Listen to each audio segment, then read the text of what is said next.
Welcome to the current federal tax developments for February the 17th, 2020.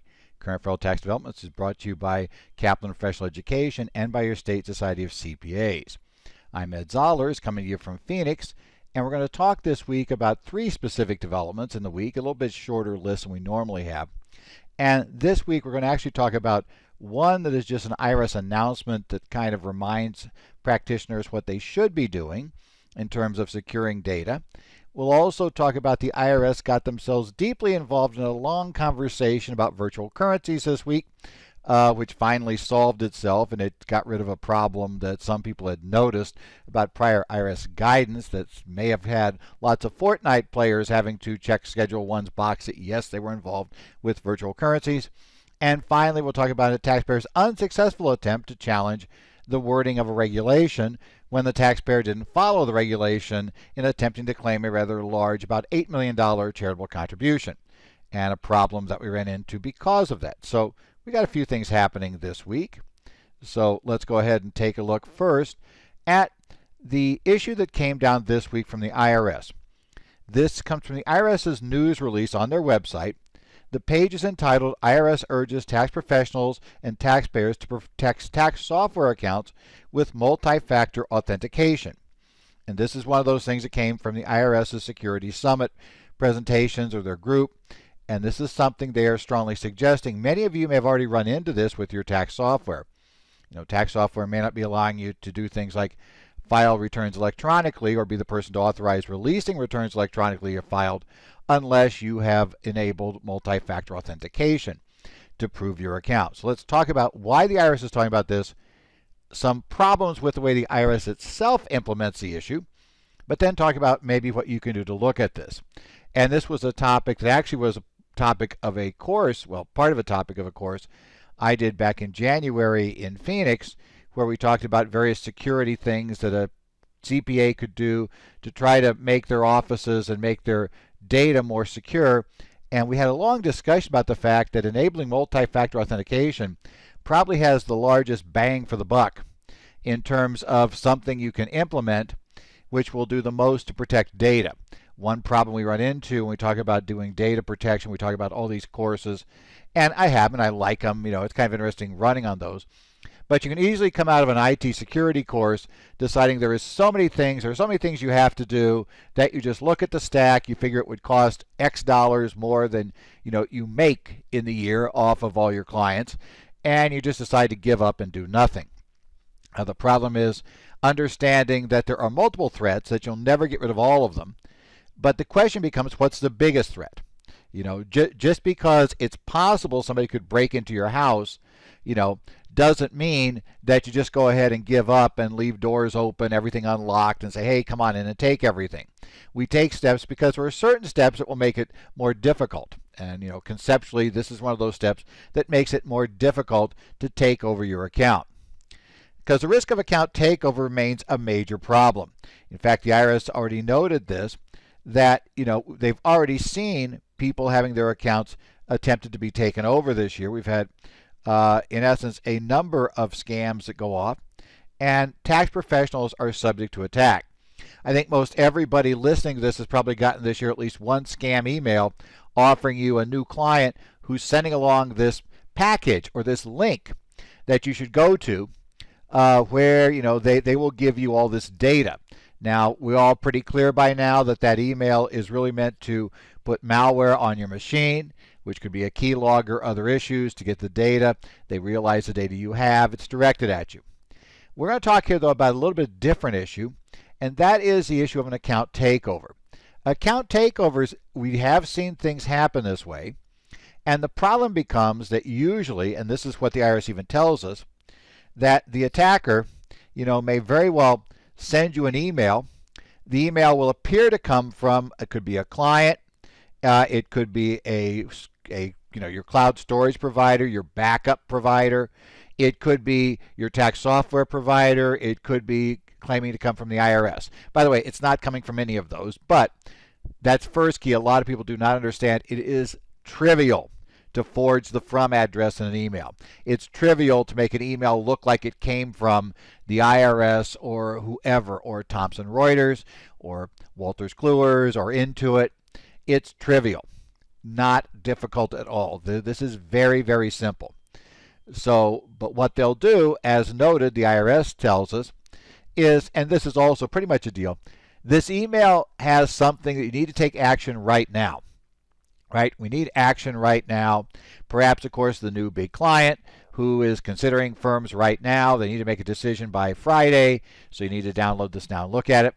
It could be your software provider or the IRS threatening that they're going to shut off your account. The software provider will not accept e-files from you anymore, or they'll cancel your account entirely. This is probably a bigger issue now that we're seeing more and more tax software providers go to cloud-based systems. So, by the way, in theory, it's plausible that if you're on Access, let's say for CCH, that in theory, CCH could shut down your entire operation tomorrow morning, right, by denying you entry into the system. With Thomson Reuters hosted systems, same thing. Intuit has a similar structure for some of their products. So that also becomes plausible. The IRS threatening to shut down your e-filing, even if you're not using a cloud-based system, you certainly are using the IRS's system. And so these things panic you into doing something. That's kind of the background. And so the risk becomes of takeover. Now, how the takeover occurs, basically, 3 ways we have problems and why passwords and usernames are not a good idea, right?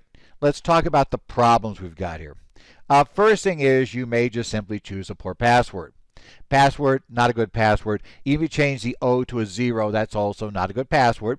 That'll be guessed by anybody trying to brute force their way in. So the first issue is somebody could just get into whatever account you've got by guessing your password. This probably, though, to be totally honest, unless you actually use password, may not be as big a problem because most services will stop you after 3 guesses. And unless you're using a really, really bad password or one that's obvious, 3 guesses, it'll be more intensive. So I'm not saying you should have a bad password, but I am saying of the risk levels, this is probably the lowest of the 3. Nevertheless, don't have bad passwords. Really big. Because it's the lowest risk level doesn't mean it's not a dumb thing to do, because it's trivial to fix it if you actually get good passwords. Oh, by the way, yes, use a password manager. I know what you're going to tell me. It's a single point of failure. I understand that. But the alternatives are a real problem because the second way that they're going to get access to your account is one that actually is very effective and will be tried. That is, because you have to have you need passwords for every site. You probably have a password for, your tax software provider. You have a password for your research service. You have a password that gets you into your backup service. You may have a password if you have cloud storage for the cloud storage system. You probably have a password that you have to use to get into maybe your banking. You have a password that you need for because, your family has forced you to Facebook. You have another password for LinkedIn. You have passwords for all these things. And it's like, yeah, I don't want to. So I'm just going to use one password for every one of them. That's a problem because if there is a leakage of the password, why could there be a leakage? Because one of those databases is not stored very securely. They're storing the password in plain text, what they shouldn't do, and that gets breached. A third party gets access to that password. And by the way, a number of years ago, that happened to LinkedIn. If you've not changed your LinkedIn password in the last decade, there's a problem. If you're using the password that you used on LinkedIn last decade, yes, you may have changed LinkedIn's password because they told you to, but you never went and changed it anywhere else. Yeah, people are still getting burned by that LinkedIn password, that they're losing controls of accounts because they use the same password on LinkedIn as somewhere else. The LinkedIn breach happened. They may have changed their LinkedIn password, but they never went back and changed the password for their tax software. And yeah, that's probably a bigger problem. So yes, they try that. Password managers eliminate the incentive or eliminate the risk that you're going to be using the same password everywhere, or that your staff will, and that's going to cause it be an easy, simple breach. But the third option is, the other way they'll get it is the phishing. That's that email that says log into the IRS website right now because we're going to cancel your electronic filing options. Right? You go there, you get a login. The login looks perfectly normal. Looks exactly like how you'd get in. So you give your username, your password. They give you some sort of error message, or they just send you to the IRS website and log in for you, which they could easily do. Right? They could make it look good. depending on what you do. So you get the login, they get all that information. They get that for your tax software provider, they get that for your bank, they get you that for your cloud provider. And the problem is if all you have is username, password, and that is what the vast majority of people will do, even if they're offered the option of multi-factor, if they can use username, password, they will. That means once they've done that, they now have access to the account in full. Multi-factor authentication says you need something else besides username, password. Generally, true multi-factor authentication says you have to provide at least 2 factors to get into the account, 2 different factors from 2 different classes. The classes are something you know, that would be your username, password. Something you have, maybe it's a physical hardware key, maybe it's a token, maybe it's your phone that has an app running on it, and you need access to that app, therefore to the phone, to get a code you're going to enter back in. Maybe it is a fingerprint or an iris scan, something you are, right? So combination of 2 things, something you know, something you have, something you are. 2 of those 3 required to get in. The idea being if something you know is breached, the secret is breached, they still won't have the token they're supposed to have to get in, or they won't have your fingerprint, they won't have your iris. So the idea is we can keep them from getting in the account. This is proven insanely good at stopping access. In fact, I reference in the materials this week you can download, we referenced basically a study that was published in May of last year that was involved Google and it was the New York University and University of California San Diego study that looked at the effectiveness and multi-factor authentication. Now we'll talk about that study again as to what's the best type, but multi-factor authentication proved to be insanely better than anything else at stopping account takeovers. And that's important because Google has been using the high-level version, which we'll talk about here in a second, internally for the last few years. And reality is they've had no account takeovers from their employee accounts. And that's very good batting average, especially for something you realize that the kind of data they're sitting on, that there are a lot of parties that have been trying to somehow finagle their way in by getting an account takeover there. So interesting aside to look at. We'll talk about that. So the idea is, so MFA I should say, not FMA, MFA, multi-factor authentication, is going to do it. Now the ways we tend to do it, there are really some options today. One option may be you'll get an SMS message on your phone, right? So when you go to log into the website will say, okay, we just sent a text message to your phone with 6 digits. Please give us those digits back. You give those digits back. The idea being that the text message went to your phone. You have the phone. You did the password. You then have the phone. The phone is something else. You put the code in that went to the phone. That proves, we'll get to whether it really does prove, but it proves you had the phone. And therefore it helps to prove you're you, because somebody with just a username password wouldn't have access to your phone. Probably. We'll get into the problems with SMS messaging here in just a second. Other way you might do it is an authenticator app. This is when you go and you set up multi-factor authentication.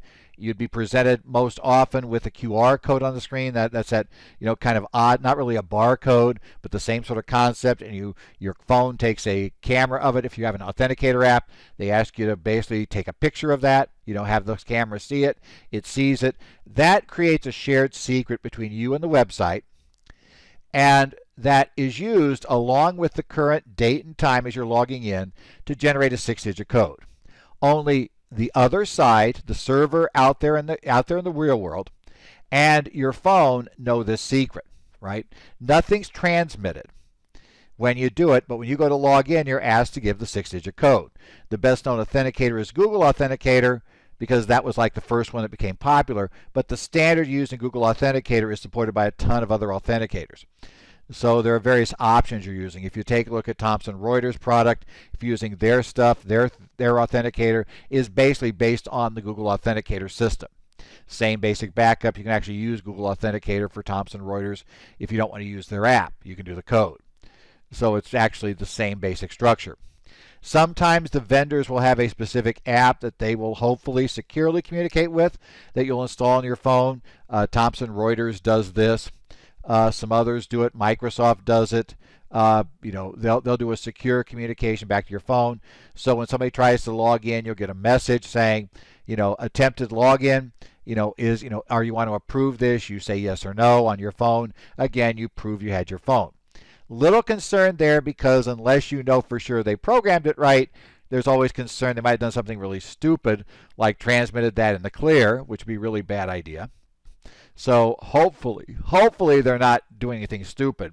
And you have to kind of hope they aren't when you use their app. The authenticators, that one we know pretty much how they work. Finally, you may get a hardware key. This is using something, the one I talked about when I do the course was a Yuba key. There are other options, Google's Titan keys. There are other products that make these, but this is a hardware token that when you go to log in, you insert this into the USB port on your computer, you press a button. So I've got my username, password. Now on the computer I'm trying to use, I have to present the key to show I'm there. In essence, that's a physical key. That's probably that is the highest level of security because you got to have the key. And it's even resistant to what's called replay attacks for the most part. Because a replay attack would be where somebody might be sitting out there with a fake website and logging into the real one at the same time, got your username, password, then they're going to get the two-factor thing to come to you. In the hardware token, the problem with that is they don't have the token on that machine, and the token has to be presented on the machine actually logging in. So they can't get the token information, they can't get the physical token on their machine. So that's the highest level. Now, Google has pointed out that yes, there's little question. The hardware key is the way they worked. It also is the one in the study that clearly stopped account takeovers that were attempted. In essence, they took a look at cases where somebody had pilfered the username password. The question was, and it got past whatever internal controls they had, did the account get taken over? And as they said, when we had SMS, when we have these keys, it essentially stopped it in all cases. Now, SMS, why is that a problem? Well, the problem is the messaging system, text messaging, SMS is just text messaging on your phone. The text messaging system was never designed to be secure. It's not really secure. There are some issues with how things transmit over the network. But more importantly, that's totally tied to whoever has that phone number at the moment. Now, you might think, wait, I've got that phone number, I have the phone. But that phone number basically is tied to your phone these days by the SIM card in the phone. And if a third party in a targeted attack wanted to take over your account, right, what they could do is if they know your phone number, right, and they know who the carrier is for that number, which is pretty easy to find out if they're going to do some digging, they could go into, let's say, the store, right, the carrier store, and give this, story about, oh, I lost my phone. This is the second time I've done it. I don't want to tell my spouse because my spouse is going to kill me for losing it. I just need to set up this phone. Can you set me up on the code? And, oh, no, I don't know the PIN. I can't remember those things. I'm going to be in so much trouble. Get the SIM set up. When that SIM goes in another phone, your phone's going to stop receiving the text messages and the calls. All the text messages and calls will go to the phone that SIM just got put in and got activated on. If they do that and they already have your username password, they can take over the account. Now, that means dedicated, so the good news is it's not going to be easy to do. But the bad news is, if somebody really wants in, they certainly could do a lot of damage in the few hours they probably have to do this before you realize your phone's not working and you decide I better call Verizon or T-Mobile or AT&T or whoever and figure out what's up. They have some time there before you figure out what's happened. So, and they can do a lot of damage in that time frame. So that's the catch. The IRS describes the issue in theirs. They do talk about providing that because they internally only use SMS. That's the only example they give. But the other options are there. My takeaway is how you do it.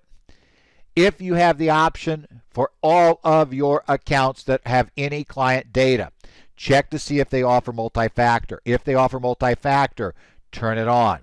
If you have options, the best one is to get the key like a Yuba key or a Google Titan key and use that as your method. Now, if you do that, be sure to get 2 keys, because if you lose one, you're really locked out. We're going to talk about recovery here in just a second. If you don't have that option, take a look to see the authenticators, right? The app-based authenticators. Your choice if you trust the vendor enough, which is kind of iffy, maybe you don't. But you could use the vendor's own system that prompts you, or you could use the numeric authenticators. I'm going to lean a little bit toward the numeric because we understand how that works, and unfortunately, badly designed apps are known to happen where somebody just didn't even think, oh, nobody would ever look to catch that. It's like it's a security app. Hopefully you thought about that, but I'm not going to say nobody will ever foul up in doing one of those. So, your mileage may vary, but again, you can use that. If you don't have those options, then SMS is better than nothing.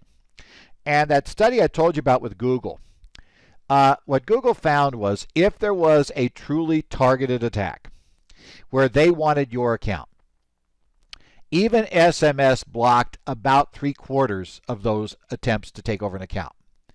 So if you had SMS-based multi-factor authentication, even if you had somebody targeting you, the odds are, as a CPA firm, they're going to move on to the next victim rather than try to fight and get your phone number, right?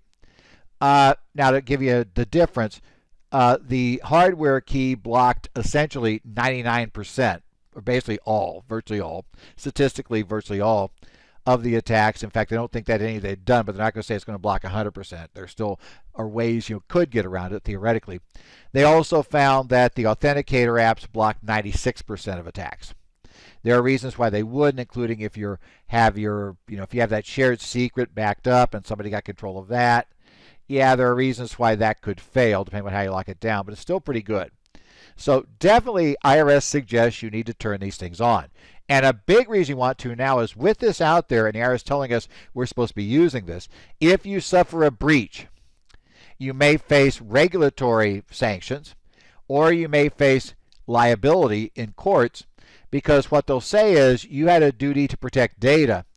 This data got out because accounts were taken over. These takeovers wouldn't have happened except you didn't use 2-factor authentication. And because of that, yeah, now you're liable. Now I realize you're going to get pushback if you try to make everybody use it. They're going to say it's inconvenient. What if I forget my phone? What if what if this happens? It's like, yeah, security by definition is inconvenient. But if you allow anybody to opt out, by the way, it does include the owners. I hate to tell you this, guys. The fact that you may own the CPA firm, you may be a shareholder, you may be a partner, does not make you immune. In fact, you're probably the main target. You need to back that stuff up. You need to really have this system in place. And as I said, with the IRS recommendation, it's really risky not to follow. Next up, this was the fun part this week. The IRS got off on virtual currencies. Now, you may remember Schedule 1 added that question this year, asking, at any time during 2019, did you receive, sell, send, exchange, or otherwise acquire any financial interest in a virtual currency? Well, of course, one question is, what exactly does the IRS mean by virtual currency? There was a pre-existing IRS web page that talked about virtual currencies. In fact, we've got the link to it in the materials, and we have a link to both from the Wayback Machine, the version that existed before the 12th of February, and also the link to the current version. Now, the version that existed before the 12th of February said the following: virtual currency, that has equivalent value in real currency or that acts as a substitute for real currency is referred to as convertible virtual currency. Now, step just back for a second. Obviously, to be convertible virtual currency, it has to be virtual currency. And then they give examples of that. And they say Bitcoin, okay, good. Ether, okay, fine. Roblox and V-Bucks are a few examples of a convertible virtual currency. Now, for those of you who aren't aware, Roblox is an online game, and V-Bucks is the currency used in the Fortnite game, extremely popular game. And the problem became, does that mean that if you bought V-Bucks for your kid to use in Fortnite, that you need to start checking the box and saying yes, and will all these returns come in with yeses because all these people have kids or even themselves playing these games? Well, the IRS this week began to get questions. Apparently, it appears that a reporter for BNA Tax contacted the IRS and wanted to ask about this. Really, you want this on Schedule 1? And her call was never returned, right? In fact, what happened is Allie Verspro was the one who ran it down, and her call was never returned, but she noticed the website suddenly changed. And now the website simply says that, Bitcoin is one example of a convertible virtual currency. It eliminated the other three.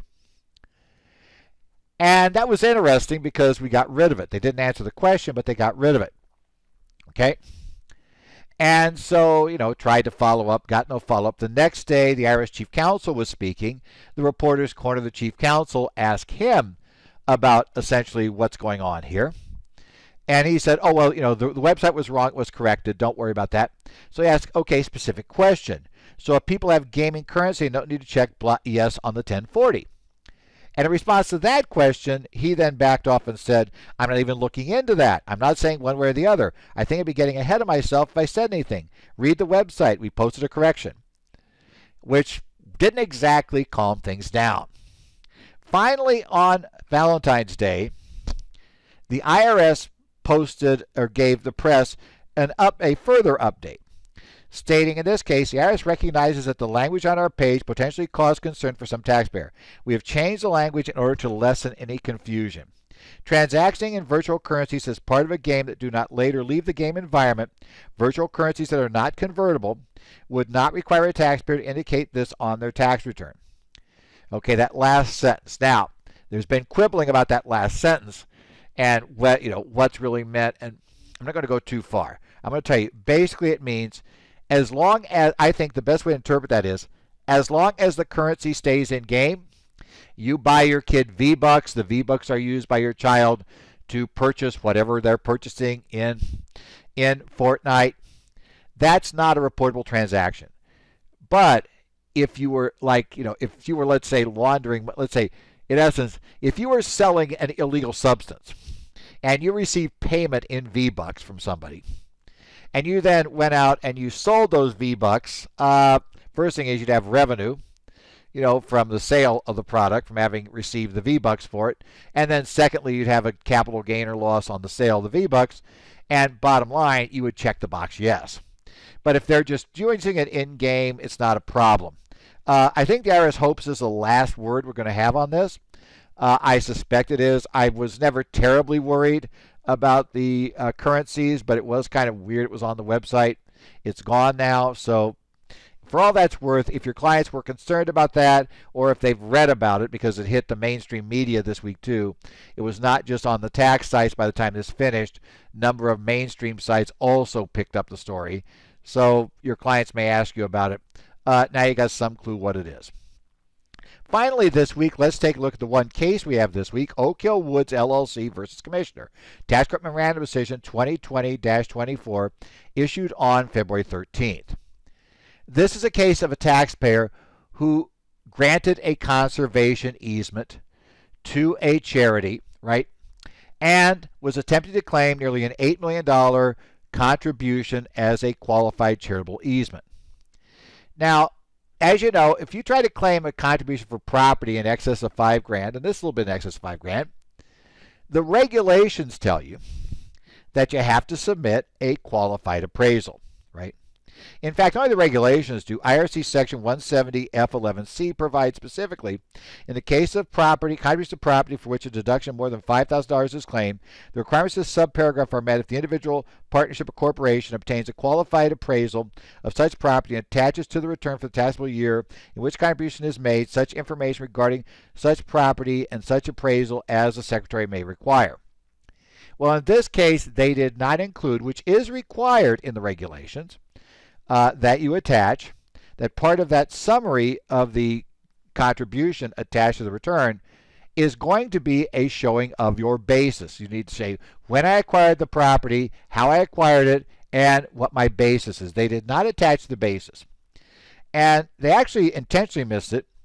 They said the declaration of taxpayers based on property is not included in the attached Form 8283 because of the fact the base of the property is not taken into consideration when computing the amount of the deduction. Furthermore, the taxpayer has a holding period in the property in excess of 12 months and the property further qualifies as capital gain property. Okay, not only did they not put it on, they were intentionally not putting it on, right? And that created an issue. Now, when the IRS came in and challenged this, the taxpayer tried to say, well, I didn't know that was there, and I was relying on my CPA, and it was relying on the appraiser and the charity to do it right. And he said, and basically I substantially complied with the requirements. So even though it didn't have that, it had everything else the IRS needed, and I gave him the basis on exam, so it really shouldn't be thrown out based on this. Well, the problem was that after the time they submitted their case to the tax court, and before they came up for trial, the tax court had decided in the Beller Woods case, Tax Court Memorandum Decision 2018-159, and a virtually identical situation, that the failure to provide cost basis was a significant departure from what was required in the regulations. It was required, so you couldn't have a qualified appraisal without it, and you could not have substantial compliance. Substantial compliance says, even if I didn't quite do the reg, I basically did everything, and it was just a minor detail that I didn't do right. They said this isn't a minor detail. Taxpayers are now aware that since Bel Air Woods has been decided on their facts, and they got basically the same facts, that they're probably going down the same path, which, by the way, they did in this case. Same problem, said not minor, not disallowed. They said, well, we're going to try a second act. We're going to claim the reg is invalid. So they argued the regulation was invalid, and what they said was it didn't reflect the language of the statute. And in an uncodified section of DEFRA, which was the Deficit Restoration Act of 1984, which added this provision, they had various, part of the law says when they're doing this, right, they advanced Congress's objectives. They said, in essence, the taxpayer claims certain items, and one of the things they said specifically in that section was to include on such returns such information, including the cost basis acquisition date of the property, as the Secretary may prescribe in the regulations. And the taxpayer said, aha, see, it said in the return, and they're saying put it in the appraisal summary. So they're going against the expressed wishes of Congress, that where it had to be was in the return itself, not in this appraisal summary. Tax court didn't go too far down this. Let's talk about how you challenge a reg's validity.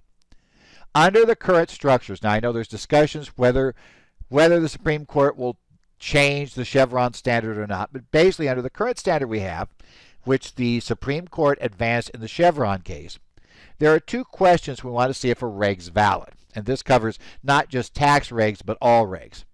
First thing is, did Congress speak specifically to the matter in the regulation that we're trying to answer?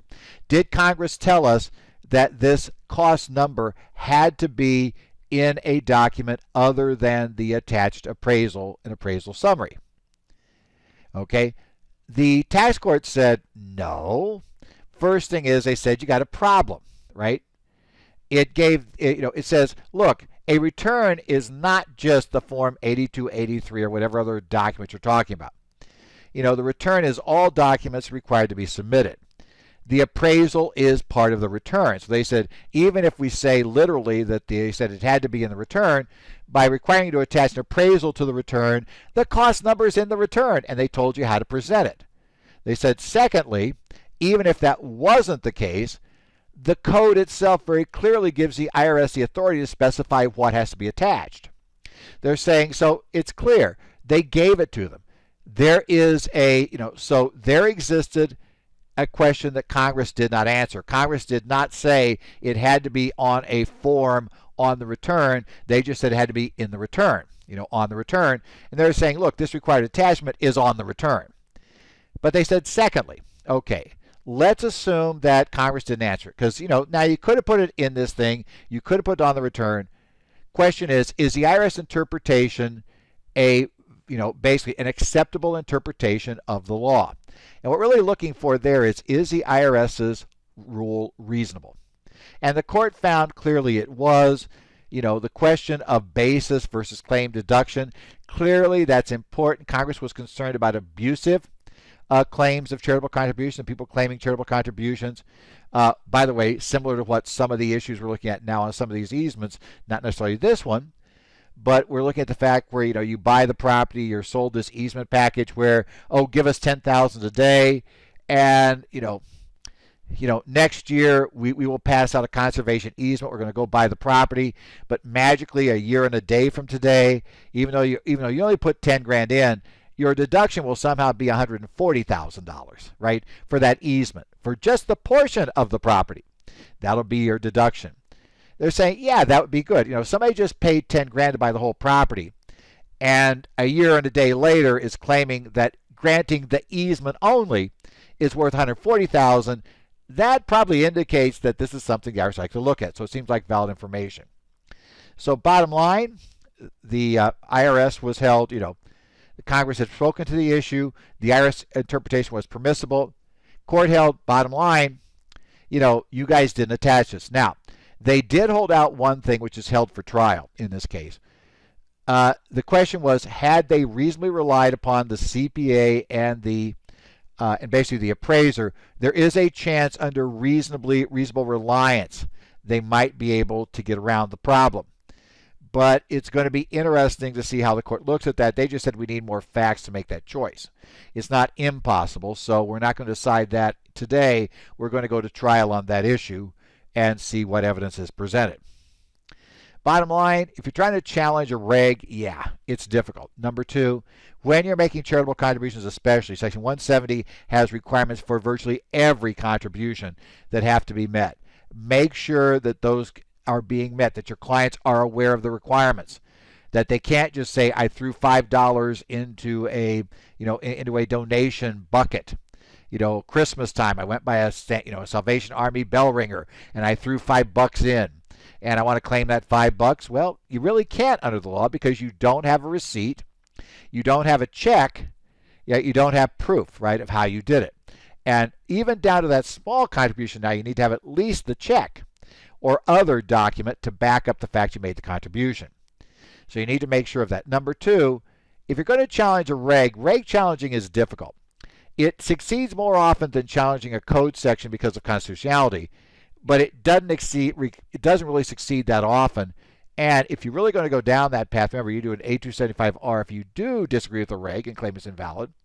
And number two, my bottom line is the client better be willing to litigate the darn thing, because I'm going to expect, regardless, the IRS is going to disallow the position. And I've said many times when I've done courses, I consider A275R to be a much more significant form than A275 for disclosure. So, yeah, have to watch that. Well, we are getting, tax time's coming. We're going to, probably starting Tuesday, all the brokers are supposed to have their first set, at least consolidated 1099 should be out, or they need to get extensions on them. So we'll probably have most everything Tuesday. We'll have at least the first set before the amended ones start showing up. But remember, start watching your state society's catalogs, especially when we get to the end of tax season, to start signing up for CPE next year. Some point probably during tax season, we'll get the 163J regulations. And I'm sure you're going to need to get up to speed on those, so keep an eye on that. Keep an eye on other stuff coming up. Keep an eye. I've already got dates booked. We're not going to say anything about those dates until the state societies in question actually release their catalogs. But I'm already looking at coming around a few courses this year and looking forward to moving around the country some. So we'll see what's coming up. Once they're out, I'll try to let you know that we're starting to see some of these state society courses come out. This has been the current federal tax developments for this week. You can catch my regular updates online, currentfederaltaxdevelopments.com, on the website. I also, post regularly on Twitter, so you can follow me at @EdZollers. If you have any questions or comments, send them to me. Email edzollers@currentfederaltaxdevelopments.com. I do follow discussions on the subreddit /r/taxpros, and also on the websites run by the Arizona Society, the Minnesota Society, New Jersey Society, their Connect sites, as well as follow along somewhat on Cal CPIA's Tax Talk. So if you post some questions there, I may jump in there if I think I can help with the answers. There are also very good resources otherwise for finding out information, so you may want to check there. Well, like I say, we're here. It's a short week for everybody, probably except those of us who are actually down there having to do tax returns. We're all probably working on President's Day, but hey, the mail won't run, and it also means that the brokerage statements are going to come out till the next day. We'll get that going. But for this short week, it also means we probably won't have as many developments this week as normal because, again, we won't have any tax court cases on Monday. The IRS won't be releasing stuff on Monday, so we'll see what comes out. But join us next week. We'll talk about whatever does come out here on Current Federal Tax Developments.